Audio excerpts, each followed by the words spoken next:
Hey, what's up, J-High coaches? It's going to be week 3, the final week of our True Grit series as we go into this, and then we'll have a Mother's Day standalone message where we're going to invite the high school kids in on the 10th, which will be next week.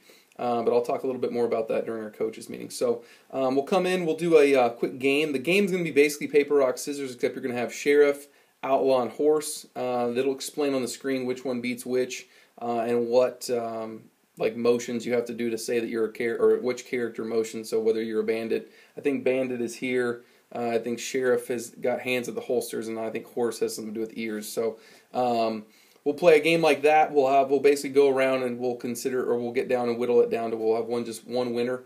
It'll be a quick bumper video. Then we'll do an experience setup. I'll talk about this whole True Grit thing and what we've talked about in the past. Then we'll do our songs. I'll do a communion talk there. We'll do our video message, and then I'll kind of come up and do a little transition into our huddles. And then right at the end of huddles, again, we're moving away from the plus 20, so we'll be done right at 11 o'clock. Or excuse me, at 12 o'clock we'll be done with your guys' groups, and then I'll come up with about 1 minute to go and wrap us up and talk a little bit about announcements, about Up Weekend happening in 2 weeks, about Mother's Day weekend, and then about camp and some other just small things that are coming up.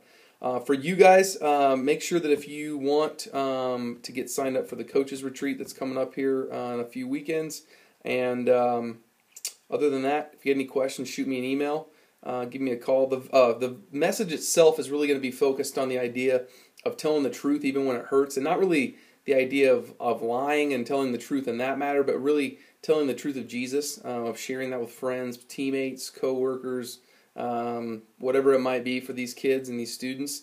It might even be family. I think it would be a good time for you guys to kind of share sometimes maybe you've been persecuted because of sharing, and the strength that you got to continue to share Jesus' word and his love through others and your actions, and just kind of talking to people about your beliefs and how those experiences have shaped you today. So that's kind of the message, is about speaking the truth of Jesus, and especially when it hurts and when it's not necessarily the cool thing to do. So that'll be what we touch on in the message. Other than that, I'll shoot you guys an email here in just a few minutes, and we'll hopefully see you guys on Sunday. All right, bye.